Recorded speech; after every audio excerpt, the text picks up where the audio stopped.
Shalom. I tried to record myself ordering this. Oops, actually, I'm probably not supposed to show the name brand or the brand. I don't know how that works really. You know how in some videos they have like blocked out the brand or the words or something? So I'll just tell you that I got a mango pineapple smoothie and I recorded it, but then I accidentally clipped it kind of short and it just wasn't the best recording. So not that you need to see all my life, but I just thought, I'll just take my subscribers with me. I'm wanting to not be like the rest of YouTube, blog YouTubers who post everything about their life. I don't want to be like that, but for some reason today I just thought it'd be kind of fun to share that moment with you. But yeah, it didn't turn out. Right now I'm sitting in the sun because for winter here, oh, this is just so nice. A day of sunshine. I mean, it's sunny here, but cold. It's been cold, and it's going to be cold again pretty soon. But today is beautifully sunny. And it is a blessing. My chickens, though, are still staying warm inside their houses, though. They're cold. It is still kind of chilly, but not so bad. Also, I made a video before that I did not post. It was pretty lengthy, and that's what I usually do, right? But I wanted to bring up the topic that was in my video still to share it with you, and so here it goes. It's something I believe I have talked about before, but it came up again, so I want to share it. I know I have lots of videos, and it's kind of hard to go through all of them, so it's the matter of the Sabbath, of Shabbat. I don't have, just to clarify, I don't have anything against someone celebrating our King on the first day, on Sunday. I mean, it's every day. We're supposed to celebrate our King every day, worship Him every day.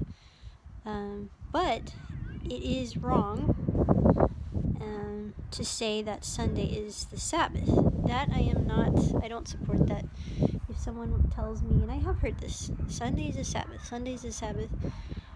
Well, if you could show me where in the Bible Sunday, the first day of the week, became the Sabbath, the Shabbat, that would be one thing. But I personally have never found in the Word any place where Sunday became the new Sabbath. It's always been the seventh day. In the beginning, God created the heavens and the earth, and there was the 6 days, and on the seventh day He rested.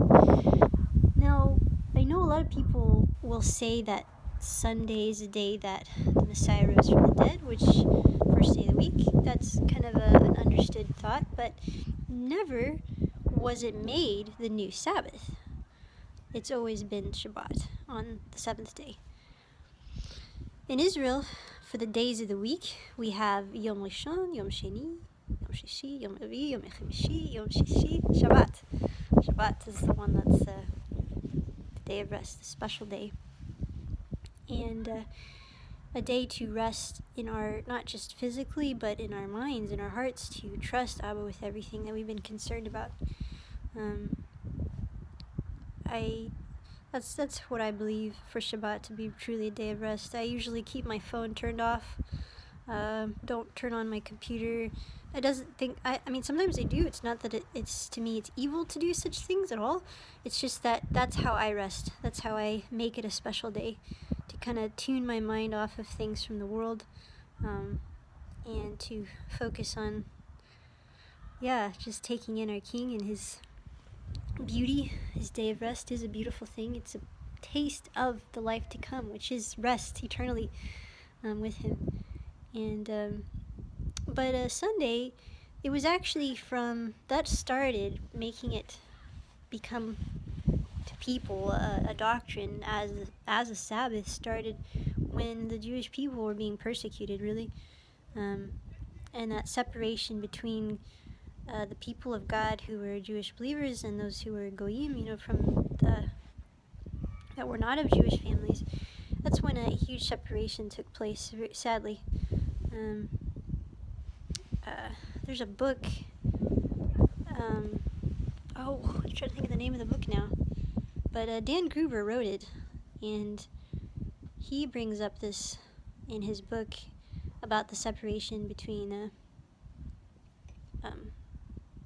God's people and other believers, the Jewish people and other believers. It's a really remarkable book. I can't think of the name. When I remember it, I want to say it's something like Copernicus and the Jews, but that would be bad if I totally got that wrong. Or in the church, separation of the church, I believe is what it's called, something like that. Also, the word church is not something that I find in the Bible. It's like a term we use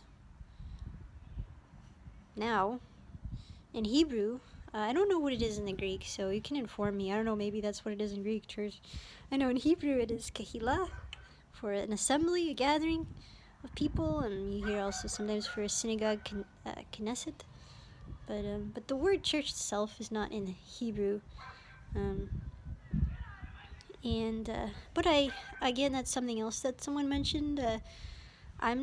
I don't get upset when somebody mentions a church. I mean, I sing and share music at churches, both Messianic Jewish synagogues and churches, and also events.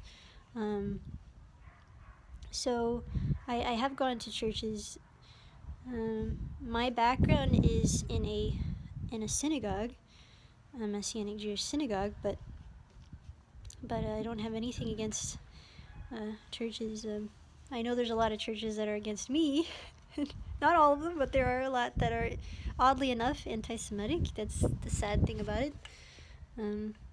But it has to do with, it really is history, going back in history where it all started, the division between the Jewish people and those who put their faith in Messiah, but the government church, and that's a whole nother deep topic, but the government church persecuted the Jewish people. Yeah, and that's also why so many Jewish people are against the idea of adopting Yeshua as Messiah. It's not that they don't see that he's someone great, but there's so much hurt associating him with the government church, which it's sad because Yeshua had nothing to do with that in regards to the evil of the people. He did not, it wasn't him. Of course, we do know that God has created everything and he's caused everything for a purpose, and I do believe that, as awful as it was, that there's a reason for all of it. We were supposed to be scattered. We were supposed to be scattered all over the earth and to be brought back to the land. I just read this morning in the Word about us returning, and I wondered what that's going to look like, because for some of God's people, we can't really afford to return to Israel, but when God does it, when he makes it happen, he makes it happen. And so I am curious to see how that will be when we all come back. But here we go again. See, now this video is really long. I'm going to stop right now.